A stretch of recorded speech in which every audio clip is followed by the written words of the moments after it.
Welcome to the FaceTime with God podcast. I'm your host, Kay Farrar, and yes, you have tuned in to the right place because we're bringing Christ to the culture and the culture to Christ. Because the gospel's not for old times, it's for all times. So we've got relevant topics, real people, and we're starting right now.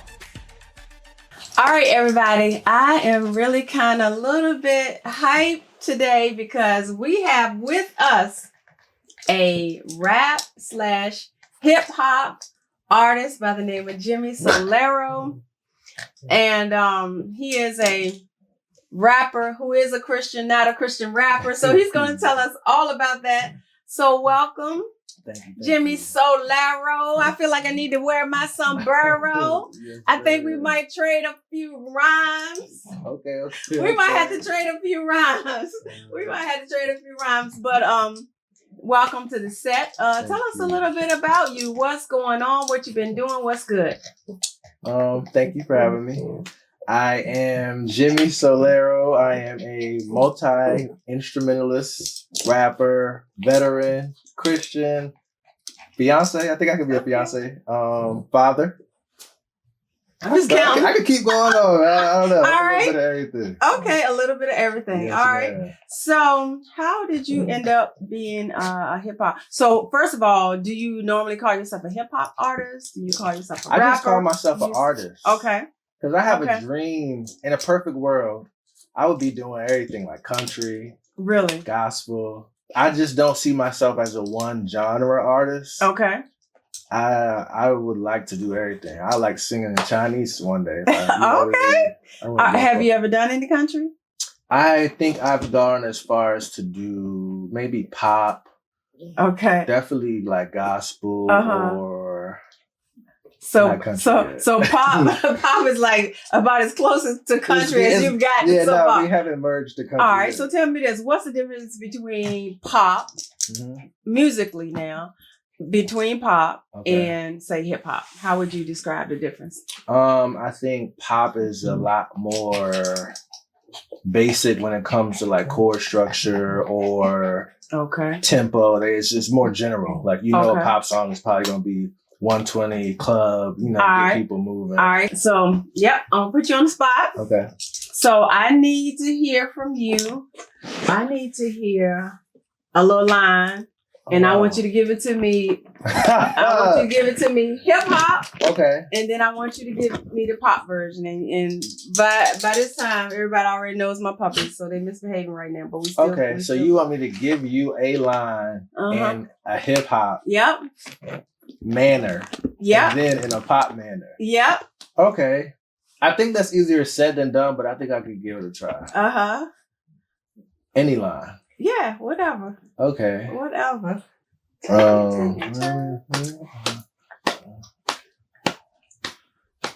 Okay, this is what I said. This money make me feel free. I can't be shackled by my fears. Okay. That would be rap, right? For real. That would be rap, yeah. Wow. Okay. If I was going for pop, I think one, the tempo would be different. I would say, this is gonna look crazy, but this money make me feel free. Okay. I can't be shackled by my fears. Something that people could sing. Okay. I want to say something that people could sing in the radio, something just more up tempo that's more catchy, really. Okay, I got you. All right. So since we went down this road of being on the spot and just going with the flow, let's trade a few lines. Let's trade. Have you ever? Is that even a thing anymore? Like battling people or no? It's definitely a thing. There's a whole scene of battle rap for sure. Really? It's intense. Really? No, it's really like intense. Fighting intense. At the end, it can get there, but I think if you watched an episode of battle rap, it would be almost for you that I think since you haven't seen it, it would feel like a movie. Really? Yeah, they get deep. They do. They do research. Can they do it without cursing, or is always pretty much gonna be cursing? I think they have Christian versions of it. Really, battle rap. It's just not as. Okay, it's cool. It's not as I want to say appealing as entertaining. Okay. All right. So does it always include dressing the person down? Like talking about the person you rapping? For sure. In a bad way or just the worst way? Really? Yes. They're going. So you'll talk about their outfit, you'll talk about how they look, anything to finish your line. They do their research, they talk about families. So they find out your family names and stuff and be putting that in there. They do research. They might come out with a picture of your auntie. Really? On the shirt. Really? Yeah, for sure. Oh my gosh. Wow, that is a lot of research. Well, you think you could trade some lines without it being bad and still be good? If that makes sense? Of course. Is it hard? In other words, but can the rap be good and not have bad elements to it? I think my rap has mostly good elements. And I say mostly only because of other people's what they think is good or bad. I got you. I think if you listen to the radio and then you listen to my music, you'd be like, oh, this is good. Wow. Tell the truth. Look, no shame. I don't even listen to the radio. Not unless you count smooth jazz or watercolors. I don't count that. But I do. That's what I mostly listen to instrumental music. I like a lot of Japanese artists. Really? Yeah, like the Japanese from the 70s. Okay. They were just great instrumentalists, and they just had a lot of good stuff. We're gonna have to check that out. All right, so I'm gonna see if I'm relevant with my rap, with my rhymes, or not. I might not be. I wasn't back in the day, so I don't know why I would expect to be today. You never know. But you never know. See, it might have come back around to my speed. Okay. But I'm gonna try to draft off you though. So let give us a few lines. Let's see what we got. So I'm gonna give you a few, and then you're gonna piggyback. Yeah, I don't know what I'm gonna do. Okay. And but I'm just gonna go with the flow. We'll see. Let's go with. Are we going line by line? I don't know. Whatever you do, I'm gonna come back with something. I'm gonna go off of what you do. I want to say, blessed to be me, I'm free for real. I came here today, didn't care about how I feel. Okay. Okay. Let me see. I won't go 2 lines next time, though. Okay. Blessed to be free. What I said? I don't know. Blessed to be free. I'm free for real. Elder Ferrar on the beat. That's a G for real. Okay, so the thing that I'm trying to figure out, I'm here with Jimmy Soulero. He giving me lines. I don't know which way to go, but I'm listening to what he's saying. And this is what I want to do. I just want to say what's on my heart. I ain't going to disrespect you. I'm just going to call true because that's what I do. Okay. You see what I'm saying? So we might not go line for line.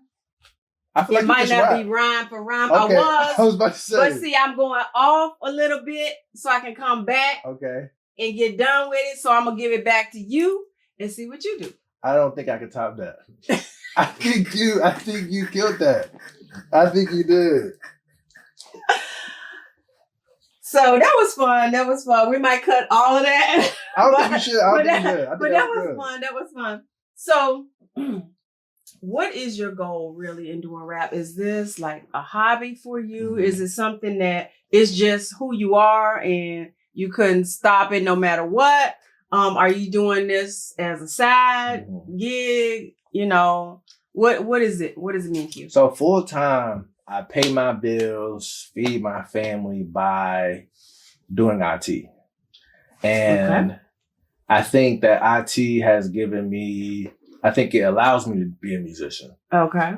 I would be a musician if I was poor, even if I didn't have a house, I think I would still be making songs in my head. Wow. But I watched an interview from the guy from The Roots. The drummer, one with the Selflove. Yeah. He had a lady on there, and she was probably from the 60s and 70s, and she said she had a Billboard hit, and she was still working at the cleaners. Okay. And that was just the time period. And so that like kind of put it in perspective. Like I can't even really be mad if I'm still working 40 hours a week if I can still make music. So now I'm just of the thought process to just keep making music, put it out, make content, because content is so important now. And if it's in the books for me to be whatever, that's what I'll end up being. But at the end of the day, if I can pay my bills and I can come home and make music, I'm cool with that. Searching but not finding, understanding anywhere.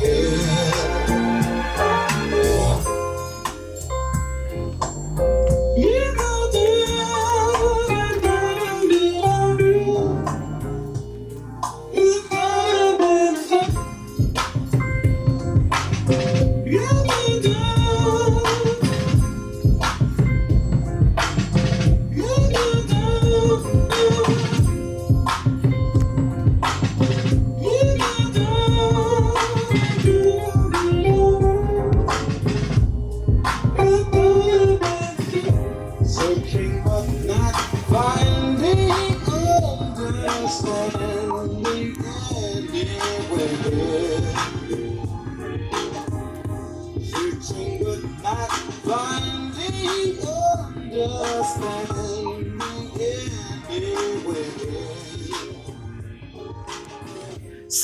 So basically what you're saying is you are a musician regardless. It's it's coming out of your bones. I know your sister sings. Yes. How about your family before you? Your mom, your dad, or anybody, else in the family?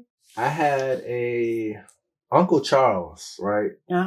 He wrote for Patti LaBelle. Okay.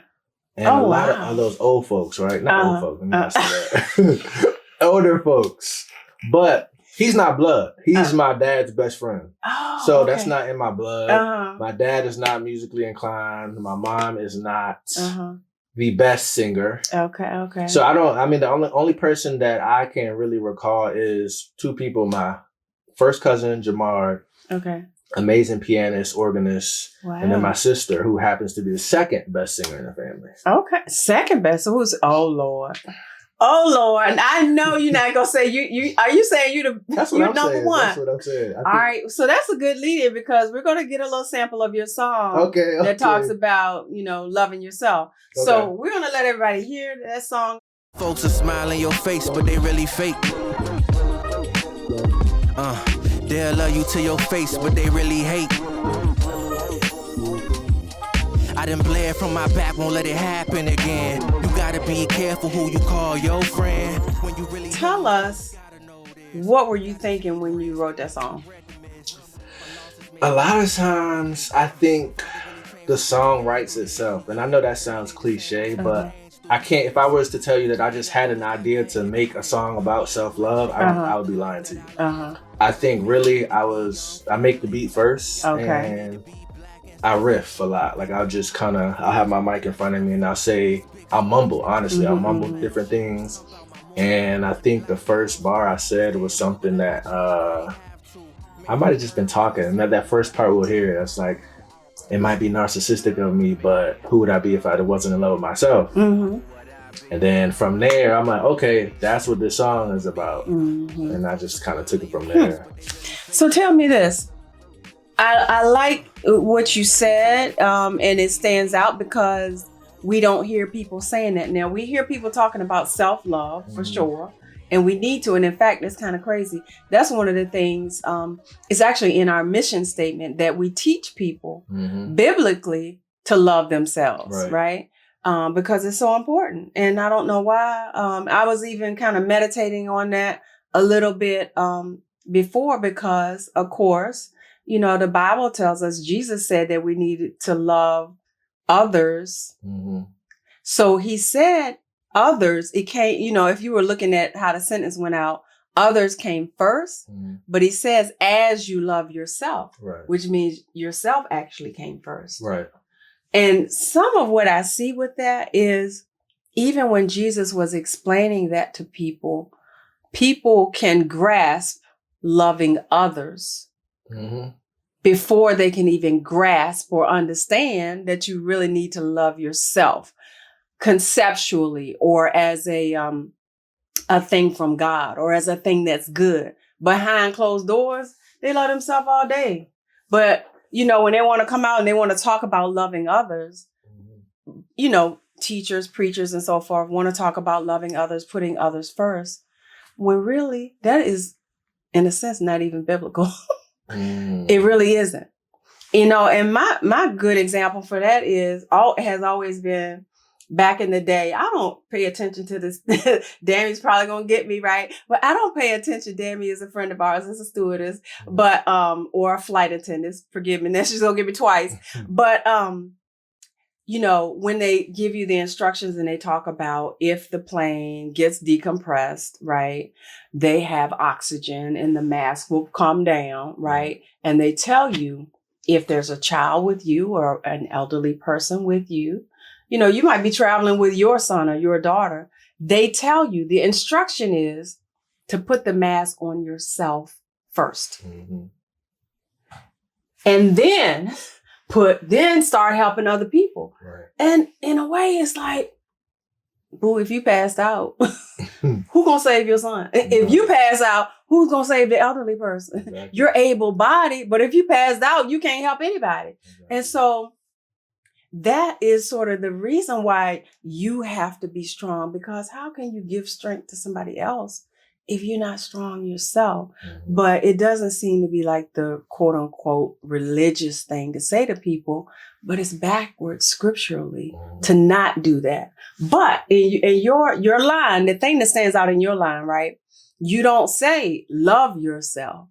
You say if you are not in love with yourself. So my question to you, right? Why did you pick the wording that way? And do you really see a difference? Were you really intentionally making a distinction between loving yourself and being in love with yourself, or is it all the same? I think they could. I don't think they're synonymous. I think they're close. I think being in love with yourself is comes with faults. And that's why I followed it up and said, we all have faults. We all filled with sin, right? And I think when you're in love with somebody, you take them, you know, this person might smack their food. You know what I mean? That's a good That's one. a pet peeve of mine, though. Oh, really? And my fiance, sometimes I like, but everybody, you know what I'm saying? Other people, I can't tolerate it. I won't tolerate it. But all right, cool. We might, you know, we talk about it. Let's try something different. But when you're in love with yourself, I think, wow. When you said something earlier, and I think it's harder to love yourself. I think it's easier for me to love somebody else first because you see them on the outside. You just see the best parts of them. Yeah. But when you look in the mirror, you know that I fall short in this area. Oh, and I fall short in this area. I think this way. Wow. You know what I mean? You see all the negative things first. And that's why, and I don't know if I ever thought of that before you said something, but while you were saying that, I'm like, wow, it's kind of hard. It's a harder task to truly love yourself. Wow, because you know the good, the bad, and everything. The ugly. And, you know, that's the other thing, too. And I know you're, you know, recently engaged, and I applaud. I'm so proud of you. I'm serious. Because even what you were saying earlier, that was your decision. Nobody, you know, talked you into that. And I'm so proud of a young Black male who decided to get on his knee and propose to somebody. Oh my gosh. I got to find a video for you because I performed a song. And you did a song. Man, I bet that was beautiful. I just think that's so awesome. Yeah. But so I'm really proud of you in all that you're doing, being in IT, because you're really high up in IT. You're like, you're in security, right? In like a secure position in security, right? Okay. I was working at the Pentagon for I think maybe 5 or 6 years. Okay. And now I'm moving all around like in the DMV area. So okay. From Sterling to Fort Belvoir, all up there. Yeah. So professionally, you know, you do the professional thing, you're high ranking. Do you supervise other people? Are you like a lead? Like, how does that go? I was a lead, but I think that comes with a lot of responsibility from others. Like, you're responsible for their mistakes. Yeah. And I don't know. You know what I mean? Yeah. It's cool on paper, but bandwidth wise, mentally, I'd rather just go do my job, be, responsible for my job and go home. Yeah. I don't want to have to answer for other people's. Yeah. Yeah. Well, I understand, and I don't blame you. And I had to kind of go back to my thoughts. So I'm gonna go back to something I was saying just a minute ago, because I was, I went off on a little bit of tangent, but back to this whole thing of, loving yourself. The next thing to that is one of the things I see in our community, and I mean, I got my shirt on, Black Family Matters, right? Mm-hmm. Or Black Families Matter, is I don't like it when people, get excited about a stranger or, roll the red carpet out for strangers, mm-hmm. and then don't respect the people in their own household. Like, mm-hmm. Even from a standpoint of manners, good evening, how are you? Somebody just coming, let me carry that for you or whatever. Mm-hmm. We'll do that when a stranger shows up. But if it's your husband or your wife or your child or your mother or whatever. So the whole respect thing, I think sometimes can get twisted. Only because when you're around somebody a lot, right? The whole familiarity thing. Mm-hmm. And so then you just drop all your manners, you drop all your respect. Mm-hmm. And I think it's kind of second cousin, if you will, to having difficulty loving yourself, mm-hmm. because the good, bad, and the ugly. It can be the same way in families. And then I think that's how families get twisted and upside down. Mm-hmm. You know what I mean? And then, okay, well, you stop respecting another person, so then they stop respecting you. They don't say good evening no more. They don't say good morning. Right. You coming in with bags. They just look at you and don't stop and open the door and help you. But we'll do that with people that we don't know as well. And I don't know... that we need to change that. Mm-hmm. We need to change that, because as we give it out, and it's kind of a reflection of what we're thinking about the person, and I've even seen it sometimes in working with kids, in like Boys and Girls Club, and like it's a bunch of Black counselors and they're working with the kids, and we're struggling with those kids and we're trying to get their attention. But let a white person come in, they just stop what they're doing. Yeah. And look. I mean, that's deep. That's what? Yeah, that's deep. I mean, we could go a lot of different places with that. But I think when it comes to race, I think I just had a conversation with somebody that's a senior of mine, a Black guy. And we were talking about imposter syndrome. And he said he sees that all the time in our community, where, we're in these positions where, people are making good money, mm-hmm. people are higher up. And we get into the position and we feel like, oh, I don't know this. I don't know this. I don't even think I'm supposed to be here. And on the flip, someone else will be in that position, and they don't think that way. They mm-hmm. go there, they make their money, even if they don't know anything. They fake it till they make it, mm-hmm. they learn it, and they're fine. Mm-hmm. But what we do is, I think it's, what's the word I'm looking for? It's something that's embedded in our DNA from way back. You know what I mean? Hundreds of years of systematic things that we were up against. Mm-hmm. And fast forward, we can't see ourselves in these positions. Yeah. So to comment on what you were saying, when they see that white person mm-hmm. come in, it's almost like an authoritative figure. Yeah. From we know back in the day. Yeah. And I don't know, it's something that we have to grow out of. But it starts at home. It starts with the kids, it starts with the children. So my generation has to teach our children, one, about the history, mm-hmm. what happened, mm-hmm. but we have to teach it in a way that we are uplifting the kids and telling them, this is where we come from, but mm-hmm. this is all the things that got us to here. Yeah. I don't know. I had a team when I was a lead. Okay. I had a lot of kids from, I don't want to say kids because we was all the same age really, mm-hmm. but I had people under me mm-hmm. that were from different cities minority areas in the city of DC, well, in the territory of DC. And I would tell them, like, look, I'm a young Black guy. I have braids. Y'all are Black. I have tattoos. Cool. We all the same people, right? Mm-hmm. But when we are in this office, we have to turn it on and turn it off. That's what I would used to use. Mm-hmm.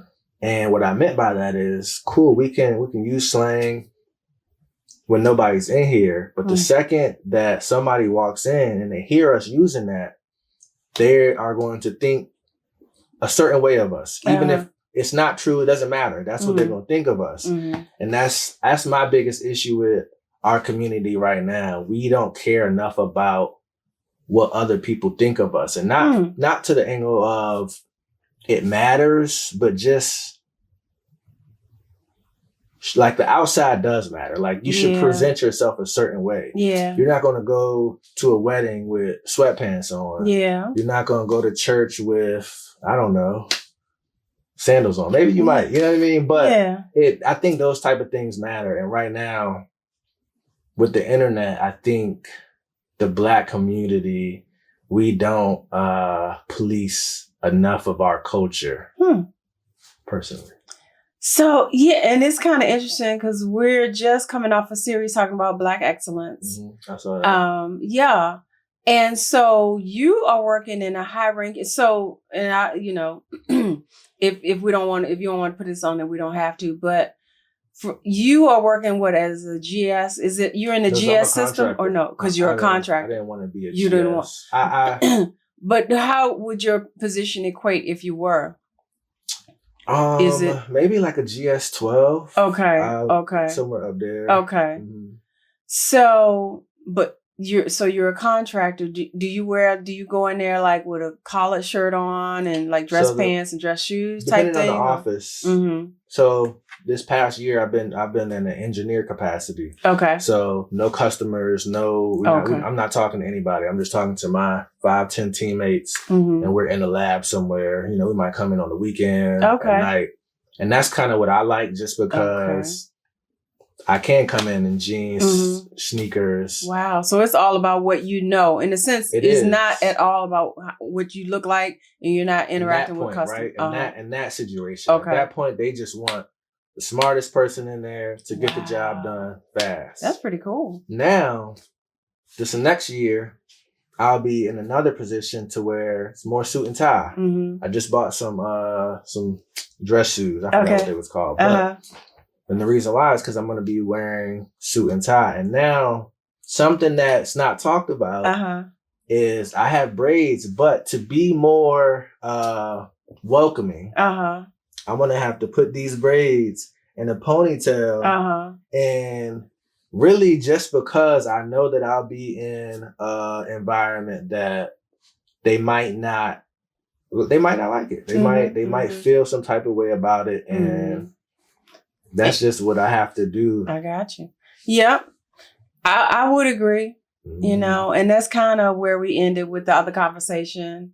And we talked about it a little bit more on the one that came out last night. I don't know if you saw that one, but we got into the sort of the ethnic look and everything. So it's interesting that you are going to pull them back. So will you be full-time then? Or okay? So you're going from a contracting role to a full-time? Well, no, I'm still, contracting up there. You're right, full-time. Okay. Is what it is basically. Somebody will win a contract for 2 years. Okay. And that person will pay you for 2 years. But then somebody else will come. Right. They'll still pay you for 2. You know what I mean? 2 years. I got you. Yeah. Okay. I mean, when I say I was talking about an FTE versus being a contractor, but you'll still be in a contractor role. Mm-hmm. But your position will be such that I guess you'll be interacting with customers or what have you. So you're gonna pull your interfacing with customers. Okay. All right. Cool. So you won't be wearing the shades either. You know what? I have some glasses. Like these don't have prescription in them. But the ones in the car are frameless with prescription. And my thing is, I can only go but so far. Those are my glasses. Those are the glasses I like. I have to wear them. They go. They turn a different color in the sunshine. I'm not gonna change those. I got you. I'm gonna put my hair in a ponytail just for to check off a box to make you feel good, but I'm not. I can't change who I am. To make somebody. I got feel you. good. You're gonna make some accommodations, but some things you're gonna keep. I understand. All right. So talk a little bit about family. So you got a wedding date coming up. You got a little baby. Mm-hmm. So how did that change you? I don't think it changed me at all. I think what I knew before going into it that I would have to adjust. And I think that adjustment looks like, well, let me backtrack. People used to say, yo, when you have a kid, you're not going to be able to do this. You're not going to be able to do this. And I'm like, and they were talking about music. I'm like, nah, I'm not going to let that happen. Uh-huh. So what I did was... As far as what with your music, though? Meaning like go to clubs, going to... No, I'm not a club performing? Person. I mean... more so, you just won't have time to make music. Okay. And what I told my fiance and what I also did for myself was like, okay... I might have to get up 2 hours early. So I might get up at 4 just to make music. So from 4 to 6, I'm making music. Then we get everybody ready, head out. Or, from 4 to 6 making music, go work full time, and then come home once everybody's asleep from 10 to 12 making music. So it's just a different adjustment. But I think I can't say I'm learning more about myself yet. I don't think enough has transpired for me to know what that is I learned. Yeah. But I mean, it's fun at the least.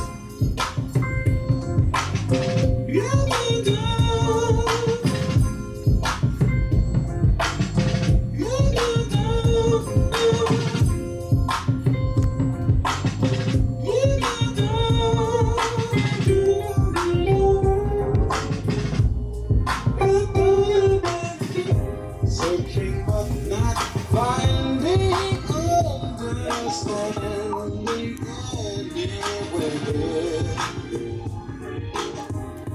Searching but not finding understanding.